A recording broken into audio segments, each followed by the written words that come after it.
One day, in a small village, a huge pigeon suddenly appears. The villagers see it and get scared. Just then, a clever monkey comes there. The monkey catches the pigeon with a rope and locks it inside a big cage. The poor pigeon starts crying sadly because of hunger.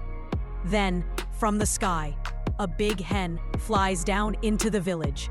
She goes near the cage and sets the pigeon free. Both of them run away from the monkey and the villagers and fly high up into the sky. But the pigeon still keeps crying because nobody liked or subscribed.